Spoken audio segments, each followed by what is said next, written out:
O capítulo de Mateus 10 oferece um vislumbre extraordinário do ministério de Jesus e suas instruções específicas para os 12 discípulos, enquanto os envia em sua primeira missão.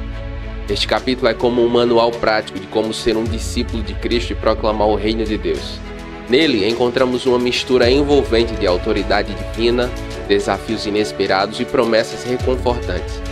Desde a comissão dos 12 até as instruções sobre como lidar com a perseguição e as recompensas do discipulado, Mateus 10 nos oferece princípios profundos sobre o que significa seguir a Jesus em nosso tempo. À medida que exploramos este capítulo, somos desafiados a examinar nossa própria jornada de fé e a considerar como podemos aplicar esses princípios em nossas vidas hoje. Então, deixe o like, se inscreva no canal e ative todas as notificações para você não perder nenhuma das nossas mensagens. E fique comigo até o final, porque há uma palavra de Deus para você.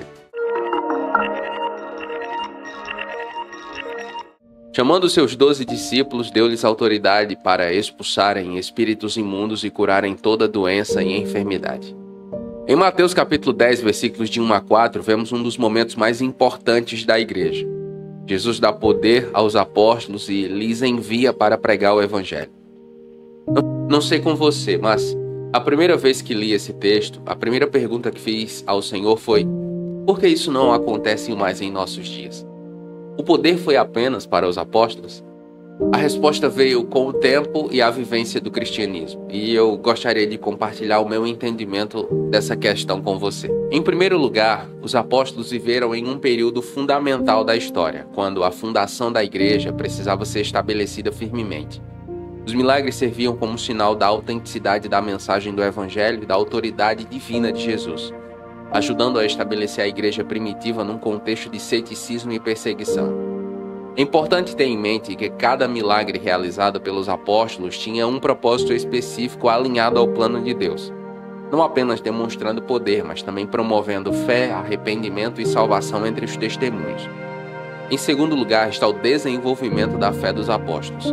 Tendo andado e vivido com Jesus, a fé deles foi excepcionalmente fortalecida por experiências diretas com o poder de Deus. Eles testemunharam pessoalmente os milagres de Jesus, sua morte e ressurreição, o que impulsionou uma fé inabalável em Deus e em sua capacidade de operar milagres através deles. O relacionamento profundo e pessoal dos apóstolos com Jesus é um fator fundamental. Eles receberam ensinamentos diretos de Jesus e foram comissionados por ele, o que lhes deu uma compreensão única e autoridade para agir em seu nome. Em terceiro lugar, o Novo Testamento ensina que o Espírito Santo distribui dons espirituais conforme sua vontade, como vemos em 1 Coríntios capítulo 12, versículos de 4 a 11. Nem todos os cristãos são chamados para operar milagres, da mesma forma que os apóstolos. Cada pessoa tem um papel único dentro do corpo de Cristo, com diferentes dons e chamados. A manifestação dos dons espirituais, incluindo a realização de milagres, requer um relacionamento vivo e ativo com Deus, além de um entendimento de como cultivar e exercer esses dons conforme a orientação do Espírito Santo. Em quarto lugar, está a forma como Deus opera no mundo.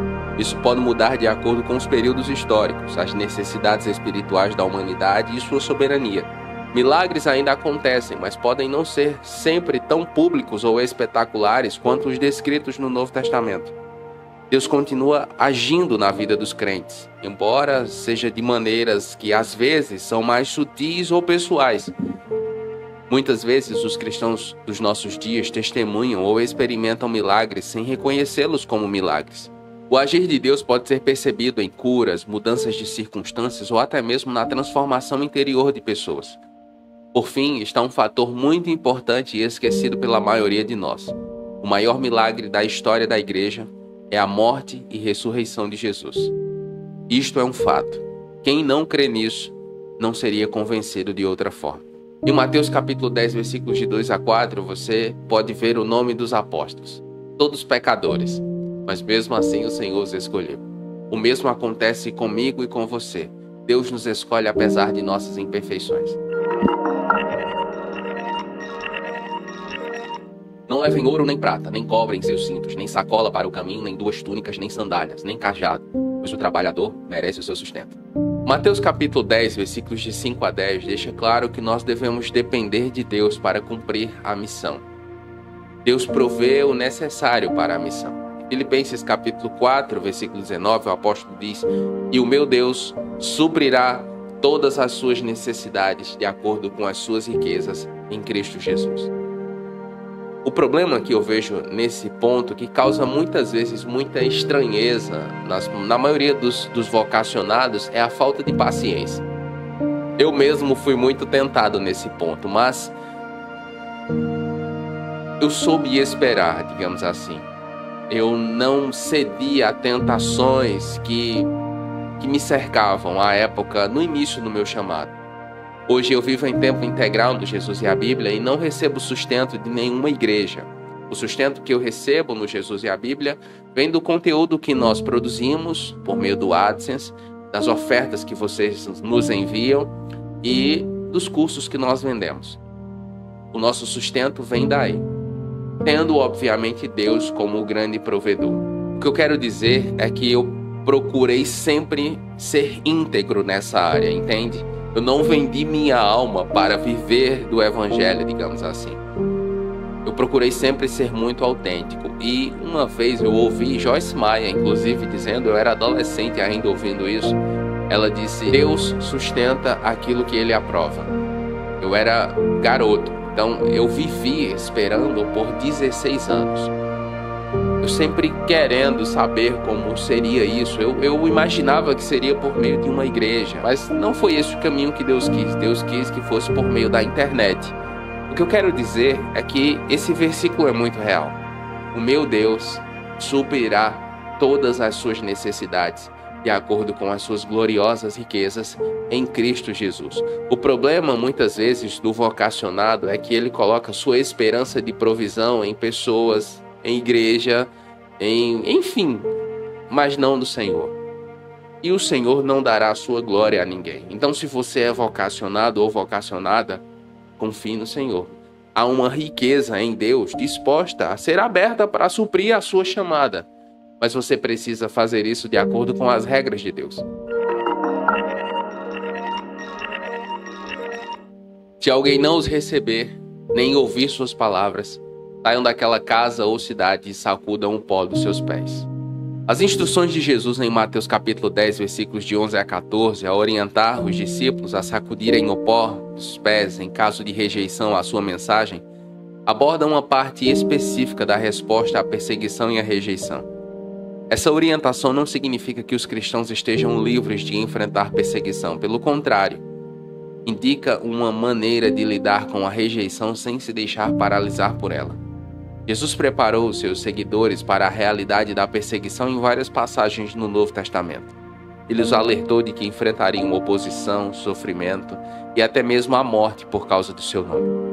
Ou seja, a perseguição é apresentada como uma possibilidade real e até mesmo esperada na vida do cristão. A instrução de sacudir o pó dos pés serve como um ato simbólico de desapego e uma declaração de que a responsabilidade pela rejeição da mensagem recai sobre aqueles que a recusam, não sobre os mensageiros. Significa também que os discípulos não devem se prender a lugares ou pessoas que rejeitam o Evangelho, mas devem continuar a missão em outros lugares, confiando que Deus julgará justamente todas as coisas. Essa orientação não elimina a possibilidade de perseguição, ela oferece uma estratégia para lidar com a rejeição específica da mensagem do Evangelho. Os cristãos são chamados a ser resilientes e persistentes em sua missão, mesmo diante da oposição, e a confiar em Deus para guiá-los e protegê-los através de todas as circunstâncias. O foco está em cumprir fielmente a missão dada por Deus, independentemente das respostas encontradas, sabendo que a perseguição pode ser parte do caminho, mas não é o fim da jornada. É importante ter em mente que a rejeição não deve definir o nosso valor. Por muitas vezes, enquanto eu pregava nas cidades do interior, aqui da Paraíba e no Nordeste, eu vi muitas pessoas rejeitando a pregação. Sempre que eu me apresentava ou batia na porta de alguém para pregar o Evangelho, eu ouvi muitos nãos. Mas é importante dizer que essa rejeição não deve definir o nosso valor. Elas não estão rejeitando a nós, elas estão rejeitando a mensagem. E Isaías capítulo 43, versículo 1 diz: Mas agora assim diz o Senhor, aquele que o criou, ó Jacó, aquele que o formou, ó Israel. Não tenha medo, pois eu o resgatei, eu o chamei pelo nome, você é meu. Então, não importa quem rejeitou você ou a mensagem, você pertence ao Senhor. Outra coisa importante a ser dita aqui é que sacudir o pó dos pés é um ato de liberação. Em que sentido? Em Atos capítulo 13, versículos 51, os discípulos também estão anunciando o evangelho e a cidade lhes rejeita. Então eles sacodem o pó dos seus pés e seguem para Icônio. A rejeição não deve nos paralisar. Se alguém ou um local nos rejeita, nós não vamos parar de pregar. Nós vamos seguir em frente, seguir em outra direção. Eles foram para Icônio. A rejeição deve redirecionar nosso caminho no propósito de Deus, não nos paralisar. Até porque, como está escrito em Romanos 8, 28, sabemos que Deus age em todas as coisas para o bem daqueles que o amam, dos que foram chamados de acordo com o seu propósito. Então, o meu papel e o seu é anunciar o evangelho. Quem convence é o Espírito Santo. Em Mateus capítulo 10, versículo 15 está escrito: eu lhes digo a verdade, no dia do juízo haverá menor rigor para Sodoma e Gomorra do que para aquela cidade. Essa declaração impactante de Jesus deixa claro a seriedade da rejeição ao evangelho e sua consequência no dia do juízo. Este versículo faz parte do discurso de Jesus aos seus discípulos, enviando-os para pregar o reino dos céus. A referência a Sodoma e Gomorra, cidades bíblicas destruídas por sua iniquidade, serve como um modelo da gravidade do pecado de rejeitar a mensagem de Deus. Aqui, Jesus enfatiza que no julgamento final, as cidades que rejeitarem o evangelho enfrentarão um destino ainda mais severo do que o dessas cidades antigas. Isso marca a importância da fé na palavra de Deus e na maneira como tratamos seus mensageiros. A referência ao dia do juízo tem profunda importância na fé cristã. Este evento futuro é onde a justiça divina será plenamente revelada e cada pessoa será julgada com base em suas ações e crenças. A passagem de Mateus destaca não apenas a justiça de Deus, mas também sua misericórdia e paciência, oferecendo salvação através da fé em Jesus Cristo. A severidade do julgamento para os que rejeitam o evangelho reforça a soberania absoluta de Deus sobre a criação e a história humana e a responsabilidade humana em responder ao seu chamado. A esperança na salvação é um tema central que surge desse estudo. O dia do juízo, embora seja um momento de avaliação e justiça, também é um tempo de esperança para aqueles que creem no evangelho e depositam sua fé em Cristo. A promessa da vida eterna no reino de Deus é apresentada como o destino final para os que creem, contrastando com a destruição reservada para os que rejeitam a mensagem da salvação. Eis que ele vem com as nuvens, e todo olho o verá, até mesmo aqueles que o transpassaram, e todas as tribos da terra se lamentarão sobre ele. Sim, amém. A presença de Cristo no dia do juízo é um pilar central na teologia cristã, marcando um evento de magnitude incomparável na história da salvação.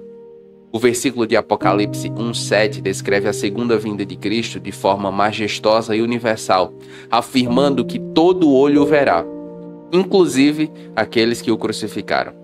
Essa passagem marca a natureza visível e inegável da volta de Jesus, enfatizando que será um evento que supera as barreiras da crença e da incredulidade, reunindo toda a humanidade diante do Senhor ressuscitado. A importância da presença de Cristo no julgamento final vai além da mera execução de um ato divino de avaliação. Ele mesmo, o Filho de Deus, que se encarnou, viveu entre nós, sofreu, morreu e ressuscitou, será o juiz. E isso tem implicações profundas, porque ele julgará com a autoridade de quem conhece a experiência humana por dentro, com justiça e misericórdia. Em 2 Timóteo capítulo 4, versículo 1, diz que ele julgará os vivos e os mortos, destacando a universalidade e a finalidade do seu julgamento. O estabelecimento do reino de Deus, como profetizado em Daniel capítulo 7, versículo 27, é apresentado como o ponto mais alto da história da salvação. A segunda vinda de Cristo não apenas marca a conclusão dos tempos como os conhecemos, mas também inaugura uma nova era de justiça divina e paz eterna. O reino de Deus, esperado e pregado por Jesus durante seu ministério terreno, finalmente se manifestará em toda a sua plenitude, trazendo restauração completa à criação. Assim, a presença de Cristo no dia do juízo marca a consumação da promessa de Deus de redenção. Ela reafirma a soberania de Deus sobre toda a criação e a história, ao mesmo tempo em que oferece esperança para a humanidade. A promessa da sua vinda incentiva os fiéis a viverem de maneira que reflita os valores do reino que ele virá estabelecer em um mundo renovado onde a justiça, o amor e a paz prevalecerão para sempre. Porque vem a hora em que todos os que estão nos túmulos ouvirão a sua voz e sairão, os que fizeram o bem para a ressurreição da vida, e os que fizeram o mal para a ressurreição do juízo. A ressurreição dos mortos é um outro tema fundamental na fé cristã, servindo como a ponte entre o julgamento final e a eternidade. João capítulo 5, versículos de 28 a 29, anuncia uma ressurreição universal, onde todos os que estão nos túmulos ouvirão a sua voz e sairão, divididos entre aqueles que fizeram o bem, destinados à vida eterna, e os que praticaram o mal, encaminhados para o juízo. Este evento não somente reafirma a soberania de Deus sobre a vida e a morte, mas também estabelece uma base para um julgamento justo e imparcial de toda a humanidade. Essa separação entre justos e injustos é fundamental para entender a justiça do julgamento de Deus. Ao afirmar que haverá uma ressurreição tanto dos justos quanto dos injustos, como está escrito em Atos capítulo 24, versículo 15, as Escrituras esclarecem que ninguém ficará livre da avaliação do Senhor. A ressurreição garante que cada indivíduo, independentemente de sua condição na morte, terá a oportunidade de ser julgado segundo suas obras e fé. Esse princípio da ressurreição enfatiza a imparcialidade e a igualdade de Deus no julgamento. Ele ressalta que a justiça divina supera as limitações humanas de tempo e espaço, permitindo que cada pessoa seja julgada por suas ações e escolhas feitas durante a vida. A promessa da ressurreição oferece uma esperança concreta para os fiéis, assegurando que a morte não é o fim, mas a porta para a vida eterna para aqueles que creem e seguem os ensinamentos de Jesus. Além disso, a ressurreição dos mortos serve como um lembrete poderoso da necessidade de viver uma vida de submissão a Deus por meio de Jesus. Ela motiva os crentes a buscarem a santidade e a justiça, sabendo que suas ações terão consequências eternas. Por fim, a doutrina da ressurreição reforça a mensagem central do Evangelho: a vitória sobre a morte é através de Jesus Cristo e a promessa da vida eterna para todos que nele creem. Eu vi os mortos, grandes e pequenos, que estavam diante do trono, e os livros foram abertos. Outro livro foi aberto, que é o livro da vida. E os mortos foram julgados pelas coisas que estavam escritas nos livros, segundo as suas obras. O julgamento de todas as pessoas, conforme descrito em Apocalipse 20, versículo 12, é um momento de avaliação definitiva e universal, onde cada indivíduo, independentemente de seu status ou posição social, enfrentará o julgamento de Deus. Este evento é marcado pela abertura de livros, incluindo o livro da vida, que registram todas as ações, pensamentos e intenções das pessoas ao longo de suas vidas. O critério para o julgamento é baseado nas obras e na fé de cada um, refletindo a justiça e imparcialidade de Deus em seu julgamento. A justiça divina, como mencionado em Romanos 2,6, é imparcial e perfeitamente equilibrada, garantindo que cada pessoa seja julgada segundo suas próprias obras. Isso marca a importância das ações e decisões tomadas durante a vida, bem como a centralidade da fé em Jesus Cristo para a salvação. A doutrina do julgamento final reforça a noção de responsabilidade pessoal e a urgência de viver uma vida que reflita os valores do reino de Deus. O dia do juízo é um tema recorrente nas Escrituras, servindo como um lembrete da soberania de Deus e da realidade moral do universo. Ele deixa claro que a vida na Terra é importante e que as escolhas feitas aqui têm consequências eternas. A abertura dos livros no julgamento simboliza a transparência e a justiça no processo, onde nada fica oculto e cada vida é avaliada em sua totalidade. Esse conceito dá ênfase à misericórdia e à graça de Deus, que oferece salvação através da fé em Jesus Cristo, ao mesmo tempo em que destaca a seriedade da rejeição a essa oferta. O julgamento final não é apenas um ato de condenação, mas também uma manifestação do desejo de Deus de restaurar e reconciliar a criação consigo mesmo. Através deste julgamento, Deus estabelece a justiça definitiva, recompensando os fiéis e proporcionando a redenção prometida para aqueles que confiam em sua misericórdia e graça.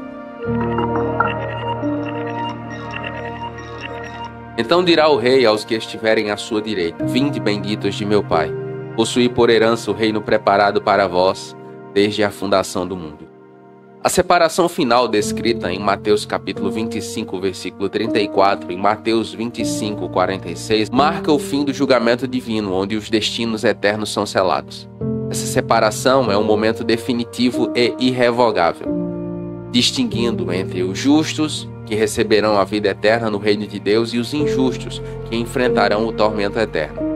Este evento marca a justiça de Deus e a importância da resposta humana à sua oferta de salvação através de Jesus Cristo. A promessa para os justos é de uma herança preparada desde a fundação do mundo, indicando que o reino de Deus não é uma reflexão tardia, mas parte integral do propósito de Deus para a humanidade.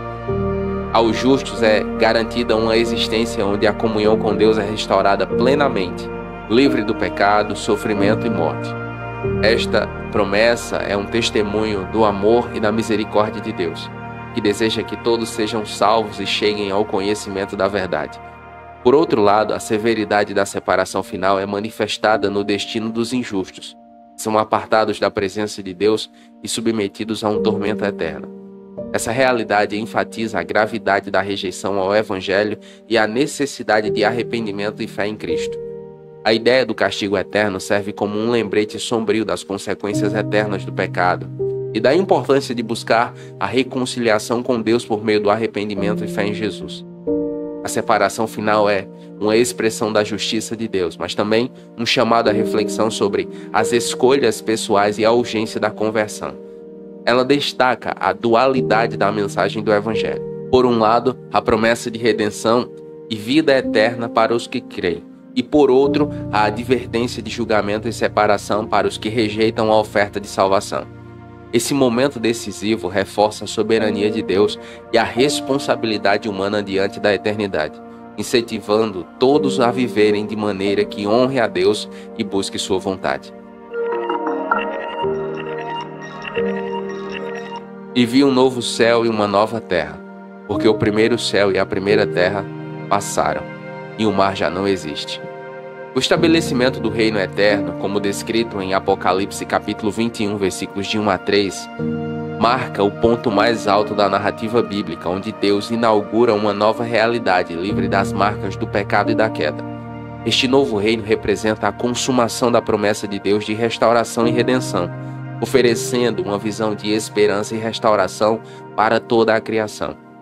A promessa de um novo céu e uma nova terra é marcante por várias razões. Primeiramente, ela sinaliza a completa renovação da criação, superando a realidade presente marcada por dor, sofrimento e morte. Este novo reino é marcado pela ausência de tudo que possa causar dor ou tristeza, refletindo a plenitude da paz e da justiça de Deus. É um retorno à intenção original do Senhor para a humanidade e para o mundo, onde a relação entre Deus, a humanidade e a criação é restaurada e harmonizada. Além disso, a garantia de que Deus habitará com eles é uma promessa de comunhão ininterrupta e íntima com o Senhor. O tabernáculo de Deus com os homens simboliza a presença constante e perceptível do soberano entre seu povo, eliminando qualquer distância ou separação causada pelo pecado. Essa proximidade com Deus assegura que seu povo desfrutará de uma relação direta e pessoal com Ele, marcada por amor, segurança e alegria eternos. O estabelecimento do reino eterno não é apenas o cumprimento de promessas antigas, mas também o início de uma nova era para a criação. Representa a vitória definitiva de Deus sobre o mal, a morte e o pecado, e a realização da esperança escatológica cristã. Neste reino, as injustiças serão corrigidas, as lágrimas serão enxugadas e a morte não terá mais lugar. Assim, o reino eterno de Deus oferece não apenas uma esperança futura para os crentes, mas também serve como um chamado à fidelidade e à esperança ativa no presente. É um lembrete de que, apesar das dificuldades e do sofrimento presentes, Deus está trabalhando para restaurar todas as coisas e que, em última análise, seu amor e sua justiça prevalecerão para sempre. A jornada com Jesus e com a Bíblia Sagrada nos leva à promessa do estabelecimento do reino eterno, um destino final que encerra a narrativa da redenção humana e da restauração da criação. Esse reino não é apenas um conceito teológico, mas uma realidade futura prometida pelo Senhor, onde a justiça, a paz e a alegria prevalecerão eternamente. A presença constante de Deus entre seu povo, a renovação total da criação e o fim de todo o mal, dor e sofrimento são marcas centrais dessa promessa. O caminho para este destino eterno passa pelo reconhecimento da soberania de Deus, pela resposta à sua oferta de salvação em Cristo e pelo compromisso de viver de acordo com os princípios do reino de Deus. Essa é a esperança dos cristãos. Essa é a minha esperança. Não sei em que momento você está recebendo essa mensagem, em como está o seu coração e sua vida, se vai tudo bem ou tudo mal com você, mas isso não importa. O que importa mais que tudo é como está o seu relacionamento com Jesus. Eis que eu vos envio como ovelhas no meio de lobos. Sede, portanto, prudentes como as serpentes e simples como as pombas. O cristão vive naturalmente em um ambiente hostil. E por que isso acontece? Porque o mundo não quer Deus. O mundo rejeita ao Senhor. E por que isso acontece? Porque o nosso coração naturalmente rejeita a Deus. O nosso coração naturalmente rejeita a vontade do Senhor. E isso desde que Adão e Eva pecaram no Éden.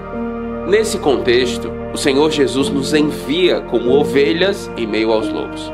E prudência e inocência são armas espirituais. Sim, eu tenho visto que a nossa geração de cristãos tem sido tentada a ser uma geração maliciosa. Tem substituído a sabedoria pela malícia, por um coração maldoso, enganoso, enfim. Mas Provérbios 19:11 está escrito: a prudência do homem o faz tardio em graça, e sua glória está em ignorar a ofensa. Nós vivemos em um ambiente hostil quando nós anunciamos Jesus como Senhor e Salvador das nossas vidas. Mas, se nós mantivermos a inocência e a prudência como armas espirituais, nós vamos conseguir testemunhar Jesus de fato e de verdade. Precisamos encarar os lobos com a mente de Cristo. 1 Coríntios capítulo 2, versículo 16 diz: temos, porém, a mente de Cristo. A melhor maneira que eu e você temos de viver o Evangelho com autenticidade, com integridade, com profundidade, é imitando a Jesus, procurando imitar os passos de Jesus. Não tenho problema nenhum em ter referências. Eu tenho muitas referências. Gosto muito dos homens e mulheres de Deus que eu aprendi a amar ao longo da história da igreja, como George Miller, Susanna Wesley, John Wesley, Hudson Taylor. Homens e mulheres de Deus me inspiram demais. Mas a minha fé, os meus olhos estão postos em Jesus. E por que é que eu digo isso? Porque muitas vezes nós somos tentados a olhar para alguém, a ter uma referência humana, e muitas vezes quando cai ou quando erra, nós seguimos seus erros, seus passos, e não é essa a vontade de Deus para a nossa vida. Nós precisamos ter a mente de Cristo, mantendo os olhos em Jesus. A prudência a qual o Senhor Jesus se refere no texto não contradiz a pureza. Para ser prudente eu não preciso ser malicioso, impuro ou pecaminoso. Porque, como está escrito em Tiago capítulo 3, versículo 17, a sabedoria que vem do alto é pura, pacífica, moderável, tratável, cheia de misericórdia, de bons frutos, sem parcialidade e sem hipocrisia. O que eu e você precisamos é da sabedoria de Deus para viver o Evangelho. E como nós desenvolvemos essa sabedoria? Por meio da sua palavra, por meio da oração, por meio da vivência do Evangelho em nosso dia a dia. Quando vos entregarem, não vos preocupeis com o que falar, ou como falar. Naquela hora vos será concedido o que falar, pois não sereis vós que falareis, mas o Espírito de vosso Pai falará convosco.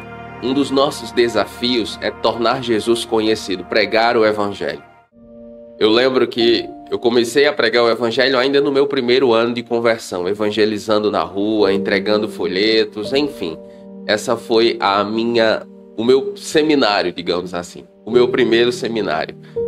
E em meio a tudo isso, em meio a essa vivência, pregar o evangelho é desafiador. Sim, é muito desafiador. Porque não importa, por mais estratégias que tenhamos, em uma série de coisas, quem convence é o Espírito Santo. E hoje eu entendo de maneira muito mais clara a importância do que aconteceu em Atos capítulo 1, versículo 8. Quando o Senhor Jesus diz: mas recebereis poder ao descer sobre vós o Espírito Santo e sereis minhas testemunhas. Muitas pessoas querem o Espírito Santo, o revestimento do Espírito Santo para uma série de coisas. Mas o revestimento do Espírito Santo ele vem com um objetivo principal: capacitar a mim e a você para pregar o Evangelho. Capacitar a mim e a você para ter ousadia, coragem e sabedoria para pregar o Evangelho. O Espírito Santo nos dá as palavras. Quando o Espírito Santo nos reveste, nós testemunhamos o Evangelho com o poder de Deus. E é muito importante pensar sobre isso, porque como está escrito em 2 Timóteo 1,7, Deus não nos deu o espírito de covardia, mas de poder, de amor e de moderação. Vamos temer em alguns momentos. Isso é natural à nossa natureza. Só não podemos ser paralisados pelo medo. Eu e você precisamos continuar. Eu e você precisamos seguir em frente. E isso acontece porque a nossa coragem, essa disposição vem do Senhor Jesus. O salmista diz no Salmo 27, versículo 1: o Senhor é a minha luz e a minha salvação. A quem temerei? O Senhor é a fortaleza da minha vida. De quem me recearei? A sua força, a sua ousadia, a minha, vem do Senhor. Quando nós nos prostramos diante dele, quando nós nos rendemos diante dele, quando nós derramamos a nossa alma perante ele, somos revestidos com seu Espírito e com a sua força, com a ousadia para tornar Jesus conhecido, mesmo em um ambiente hostil. Quando vos perseguirem numa cidade, fugir para outra. Em verdade vos digo, não acabareis de percorrer as cidades de Israel, até que venha o Filho do Homem. A missão de pregar o Evangelho é uma missão que tem urgência eterna. É triste ver que em muitos cristãos da nossa geração não têm se atentado a isso. E eu atribuo essa falta, essa displicência ao diabo. Em 2 Timóteo capítulo 4, versículo 2, está escrito assim: pregue a palavra, esteja pronto em tempo e fora de tempo. Repreenda, corrija, encoraje com grande paciência e cuidado. Foram essas as palavras do apóstolo Paulo a Timóteo. Paulo sabia que estava condenado e que morreria. Então, a sua despedida a Timóteo é essa: pregue a palavra, esteja pronto em tempo e fora de tempo. Pregar na igreja é muito bom. Eu mesmo amo fazer isso. Mas é muito mais desafiador pregar o Evangelho no nosso dia a dia, no cotidiano. Tornar Jesus conhecido no nosso trabalho, na nossa família, em ambientes onde Jesus muitas vezes não é bem-vindo. Ele até é tolerado às vezes, mas não é bem-vindo. As pessoas não o querem de verdade. É nesses ambientes que eu e você precisamos estar prontos. E a igreja precisa ter um púlpito santificado. O que isso significa? Do púlpito da igreja, quando for a igreja, as pessoas precisam ouvir o Evangelho. Nesse processo de tornar Jesus conhecido, o Senhor Deus guia o nosso caminho através da adversidade. No Salmo 32, versículo 8, está escrito: guiar-te-ei pelo caminho que deves andar. Eu te aconselharei e estarei contigo. Olha isso. Na missão, eu e você não promovemos a Jesus, não anunciamos a Jesus, não trabalhamos na missão sozinhos. É o Senhor quem nos guia. Eu vou guiar você pelo caminho que você deve andar. Eu vou lhe aconselhar e estarei com você. É uma presença constante. Deus não nos chama e não nos abandona. Deus nos chama e permanece conosco na jornada. Tornar Jesus conhecido deve ser o maior objetivo da nossa vida. Isso está diretamente ligado a buscar o reino de Deus em primeiro lugar.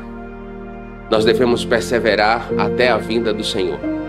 Em Apocalipse capítulo 2, versículo 10 está escrito: ser fiel até a morte e dar-te-ei a coroa da vida. Eu não sei como você tem vivido a vida, mesmo em Jesus, quais são as suas prioridades, seus desejos, mas eu lhe encorajo por meio dessa palavra, a pregar o Evangelho. Use as redes sociais, use mensagens, deixe Deus lhe usar, ore a Jesus sobre como você pode fazer isso. É certo, Ele vai guiar você. O discípulo não está acima do mestre, nem o servo acima do seu senhor. Uma das coisas que Jesus nos ensina por meio da sua vida, da sua liderança, é que ninguém é grande demais para servir aos outros. Ninguém. Se Jesus serviu, se Jesus lavou aos pés dos seus discípulos, qualquer um pode fazer isso, porque Ele está no topo. Ele está sentado à destra de Deus. Em Marcos capítulo 10, versículo 45, o Senhor Jesus fala sobre isso dizendo: pois nem mesmo o Filho do Homem veio para ser servido, mas para servir e dar sua vida em resgate por muitos. Um dos objetivos, um dos propósitos da vinda de Jesus à Terra é servir. Ele veio não para ser servido, mas para servir. Se Jesus veio para ser servido, quanto mais eu e você. Então é muito importante que nós desenvolvamos essa mentalidade de servir ao próximo. Um outro ponto muito importante é que seguir a Jesus significa também abraçar a sua missão e o serviço. O que isso significa? Por exemplo, João 13,15 diz: eu lhes dei o exemplo para que vocês façam como lhes fiz. Como você e eu devemos viver a nossa vida? Olhando para Jesus. Como Jesus viveu? Como Ele lidou com situações de crise? Como Ele lidou com os opositores? Como Ele lidou com pecadores? É a maneira como Ele viveu que eu e você temos que imitar. Eu lhes dei o exemplo para que vocês façam como eu lhes fiz. Então, olhando para Jesus, eu e você vamos saber como viver. O desafio está em fazer o que Ele fez. Uma outra coisa que é muito importante com relação ao desenvolvimento da liderança é que o líder deve ser o primeiro a dar o exemplo. Sim, as pessoas não vão seguir alguém que não dá exemplo. Porque temos muitas igrejas em crise, muitas congregações em crise? Porque o líder não é exemplo, ou a família do líder não é exemplo. E por que eu me refiro à família? No caso, à esposa e aos filhos. Porque o apóstolo Paulo diz que esse era um requisito para que o pastor pastoreasse a igreja. Marido de uma só mulher, que não fosse dado ao vinho nem à ganância, não podia ser novo convertido e que tivesse seus filhos em sujeição ao Senhor. E em 1 Pedro capítulo 5, versículo 3, o apóstolo Pedro diz: sejam exemplos para o rebanho. Então o líder deve ser o primeiro a dar exemplo. Eu louvo a Deus porque nesse ponto eu sou agraciado. O meu pastor Martinho, é um homem de Deus, alguém que me inspira muito. Conversando uma vez com sua esposa Thaís sobre ele fazer exercício físico que seria importante para a sua saúde, ela disse: é muito difícil para ele, porque ele vai dormir de madrugada, dorme pouco, não tem como acordar cedo. E orando por ele nesse sentido, eu pensei como o líder se entrega, renuncia, abre mão. É isso que o Senhor espera do verdadeiro líder, que ele seja um exemplo para o rebanho. Portanto, não os temais, porque nada há encoberto que não haja de revelar-se, nem oculto que não haja de saber-se. O líder cristão enfrenta a oposição com coragem. Em Atos capítulo 4, versículo 29, logo depois que Pedro e João foram soltos, depois que curaram o homem que não andava e vivia à frente do templo, eles são torturados, eles pregam o evangelho e depois eles se reúnem e eles fazem uma oração. Em Atos 4, 29, dizendo: Senhor, considere as suas ameaças e capacita os teus servos para falarem a tua palavra com grande ousadia.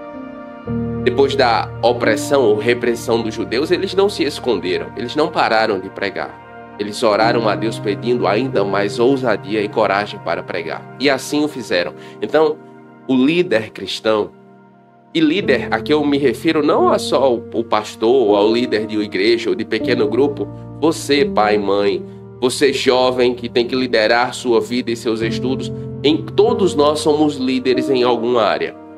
Lidere com coragem. É preciso lembrar também que a integridade é o alicerce de uma liderança eficaz. Sim, o líder precisa ser íntegro, transparente. Em Provérbios capítulo 11, versículo 3 está escrito: a integridade dos justos os guia, mas a falsidade dos traidores os destrói. O líder precisa e deve ser íntegro, transparente. Sim, sim, não, não. E ser transparente é um ato de confiança em Deus. Uma das coisas que eu mais gosto na igreja da qual eu sou membro, a Igreja Batista Farol, é a sua transparência. Eu gosto de igrejas transparentes. De forma regular, o nosso pastor faz no culto de ensino, no final do culto de ensino, ele apresenta as contas da igreja, quanto entrou, quanto saiu, onde o dinheiro foi investido, o quanto tem em caixa, e isso é sensacional. Eu me sinto muito à vontade. Eu acredito que toda igreja deveria seguir esse exemplo, ter contas transparentes. Eu acredito que os membros devem saber quanto a igreja movimenta, até porque a igreja lida com o dinheiro da comunidade. O dinheiro não é do pastor ou da diretoria, o dinheiro é da comunidade. Então, esse tipo de transparência é fundamental na liderança e para a saúde da igreja, porque passa credibilidade, transparência e integridade. E não tem mais os que matam o corpo, mas não podem matar a alma. Temei antes aquele que pode destruir a alma e o corpo no inferno. Não se vendem 2 pardais por um ceitio, e nenhum deles cairá em terra sem a vontade de vosso Pai. O que o Senhor Jesus está nos ensinando aqui é que Deus cuida de nós em todos os detalhes, e que nós valemos mais do que pardais, e de que o fato de os cabelos da nossa cabeça são contados mostra que Deus nos conhece íntima e profundamente. Nem você sabe quantos cabelos tem na sua cabeça, a não ser que você seja careca, mas aí também não vale. Enfim, o que eu quero dizer é que Deus cuida de nós, Deus cuida de você. Ele conhece você íntima e profundamente. Uma das coisas que nossa geração precisa perceber e voltar a ter em mente é que a vida está além daquilo que se vê. Em 2 Coríntios capítulo 4, versículo 16, o apóstolo Paulo diz: por isso não desanimamos. Embora exteriormente estejamos a desgastar-nos, interiormente estamos sendo renovados dia após dia. É muito bom ter saúde. Eu particularmente gosto de ser saudável. Mas há momentos em que nós enfrentamos enfermidades. E há pessoas que já estão enfrentando enfermidades há anos. Como, por exemplo, quem está lutando contra o câncer, contra alguma doença degenerativa. Esse versículo ele é extremamente profundo, porque tenha você saúde ou não, o nosso corpo está a desgastar-se, porque à medida que o tempo vai passando, nós vamos envelhecendo e a tendência é que nós vamos morrer. Mas uma certeza eu e você podemos ter: em Cristo, interiormente nós estamos sendo renovados dia após dia. Um dia esse corpo não vai mais existir, mas nós estaremos diante do Senhor e o veremos face a face. E ali, nem a morte, nem a enfermidade vão poder nos tocar. Nós somos preciosos aos olhos do nosso Deus. Você é precioso, você é preciosa. Não permita que a enfermidade, a adversidade, a tribulação defina quem você é. Enfrente-a com convicção. Enfrente-a com coragem em Deus. Como está escrito em 1 Pedro capítulo 2, versículo 9, vocês são geração eleita, sacerdócio real, nação santa, povo exclusivo de Deus, para anunciar as grandezas daquele que os chamou das trevas para a sua maravilhosa luz. Você é amado, você é amada, você é precioso ou preciosa. E isso é independente da situação em que seu corpo está, em que a sua saúde está. Esteja você saudável ou não, em Cristo, você é sacerdócio real, povo exclusivo de Deus. E é com essa mentalidade, com essa fé que eu e você temos que viver a nossa vida todos os dias. Portanto, todo aquele que me confessar diante dos homens, também eu o confessarei diante do meu Pai, que está nos céus. Confessar a Jesus é muito mais do que levantar a mão na hora do apelo. Sim, esse é um passo importante de fé, é o primeiro. Mas confessar a Jesus é manter a sua fé, especialmente quando ela for testada. Por exemplo, no meu caso, quando eu converti a Jesus aos 15 anos de idade e comecei a servi-lo, a ir à igreja, o meu pai odiou a ideia. Então ele me perseguia, ele me xingava. Ele chegou a dizer que eu não duraria 3 meses nessa nova lei. O meu pai nunca foi uma pessoa religiosa. Quando nós éramos da Umbanda e do Espiritismo, ele até nos deixava lá. Mas quando eu converti a Jesus e comecei a ir à igreja, aí isso foi um problema. Confessar a Jesus nesse contexto é o quê? É o eu manter a minha fé mesmo diante da oposição. E eu tenho percebido que a nossa geração tem tido problema em entender isso. As pessoas acham que na hora do apelo, levantar a mão e ir até a frente é todo o processo para que o desenvolvimento da sua fé aconteça. E não, isso é um primeiro passo. Confessar a Jesus como Senhor e Salvador da nossa vida exige conversão, ousadia em manter a nossa fé. E Josué capítulo 1, versículo 9 diz: Não te mandei eu, esforça-te e tem bom ânimo. Não temas nem te espantes, porque o Senhor teu Deus é contigo por onde quer que andares. Neste contexto, cada confissão, cada ato de fé, cada rejeição ao mundo, ou cada vez que você permanece firme mesmo diante da oposição, é uma confissão de que Jesus é Senhor da sua vida. E nesse sentido, o apóstolo Paulo escreveu em Romanos capítulo 10, versículo 9, dizendo: Se com a tua boca confessares ao Senhor Jesus e em teu coração creres que Deus o ressuscitou dentre os mortos, serás salvo. Confessar a Jesus é muito mais do que palavras. A confissão a que Paulo se refere é o confessar ou professar crendo. Está ligado a aquilo que os meus lábios professam, é uma confirmação de uma fé interior, uma convicção interior que vai permanecer mesmo em meio às adversidades. Além do mais, a mensagem que nós anunciamos e a nossa confissão de quem Jesus é uma mensagem que ecoa para a eternidade. Por isso, em Atos capítulo 4, versículo 20, está escrito: Pois não podemos deixar de falar do que temos visto e ouvido. Anunciar a Jesus deve ser para o cristão natural, como é para o peixe viver na água. Não fazia sentido para os apóstolos não falar sobre Jesus. Não fazia sentido para eles não confessar ou não continuar ensinando sobre quem Jesus é. Pois não podemos deixar de falar do que temos visto e ouvido. Você e eu não podemos deixar de falar do que temos visto e ouvido. Isso é confessar a Jesus continuamente como Senhor e Salvador da nossa vida. Mas quem me negar diante dos homens, também eu negarei diante de meu Pai que está nos céus. Muitas vezes a pessoa, na hora do apelo, levanta a mão e vai até a frente dizendo que Jesus é Senhor e Salvador da sua vida, mas quando vem as adversidades, ela nega a Jesus. Seja pelo convite dos amigos que chamaram para beber, para farra, para a prática do pecado, seja para mentir, seja mesmo porque está sofrendo bullying, as pessoas estão chamando você de idiota, enfim, e isso vai fazendo com que você se sinta menosprezado ou menosprezada, e aí ao invés de abrir mão das amizades ou não se importar com o que eles estão dizendo, a pessoa prefere abrir mão da fé. Mas é importante dizer que negar a Jesus tem um preço. Em Hebreus capítulo 10, versículo 38 diz: Mas o justo viverá pela fé, e se ele recuar, a minha alma não tem prazer nele. Muitas pessoas discutem essa questão de se nós podemos perder a salvação ou não. Eu não vou entrar nesse mérito aqui, mas uma coisa é certa: nós precisamos começar e terminar. Não existe meio termo, tá?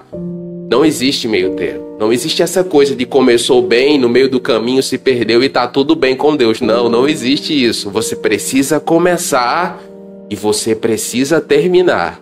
É isso que a Bíblia diz. Com relação a qualquer um, a mim, a você, o justo viverá pela fé. Se recuar, minha alma não tem prazer nele. Outra coisa que é importante ter em mente com relação a confessar a Jesus ou a negar a Jesus é que a incoerência entre o que nós falamos e o que nós vivemos enfraquece o testemunho. Em 1 João capítulo 2, versículo 4 diz: aquele que diz, eu o conheço, e não guarda os seus mandamentos, é mentiroso, e nele não está a verdade. Por que é que nós temos uma espécie de crise na igreja brasileira? Porque nós temos muitos cristãos. O censo aponta que 90% da população brasileira é cristã. Alguém está mentindo. Ou o censo está mentindo, ou as pessoas que se dizem cristãs estão mentindo. Porque não é possível que uma nação com 90% de cristãos tenha a vivência ou o cotidiano que tem o contexto brasileiro. E a 1 João capítulo 2, versículo 4, ele traz a resposta. Aquele que disse, eu o conheço, e não guarda os seus mandamentos, é mentiroso. Nós temos muitas pessoas dizendo que são cristãs, mas que não guardam os mandamentos de Jesus. Falar que é cristão, mas não guardar os mandamentos, enfraquece o testemunho. E, além disso, 1 João 2,4 diz que é mentiroso, e nele não está a verdade. E nós sabemos que quem ama e pratica a mentira não é filho de Deus, mas é filho do diabo. Então é muito importante que você e eu sejamos sinceros no desenvolvimento da nossa fé. E por que isso? Porque Deus procura autenticidade. Deus não está procurando pessoas perfeitas, porque Ele sabe que nós somos pecadores, mas Ele busca pessoas autênticas. No Salmo 51, versículo 17, o salmista diz, Davi, inclusive, depois de ter pecado com Betseba: os sacrifícios para Deus são um espírito quebrantado. A um coração quebrantado e contrito, não desprezarás. Eu e você cometemos erros, somos pecadores, mas existe uma grande diferença na atitude do salmista e da atitude de Saul, por exemplo. O salmista está arrependido. Ele pecou contra Deus e ele quer voltar para Deus. Saul não. Saul queria ficar entre agradar as pessoas e agradar a Deus. Era um religioso. Por isso Deus não o aceitou. Precisamos ser autênticos. Todavia, não me importo nem considero a minha vida de valor algum para mim mesmo, se tão somente puder terminar a corrida e completar o ministério que o Senhor Jesus me confiou, de testemunhar do Evangelho da graça de Deus. O cristão autêntico tem fraquezas.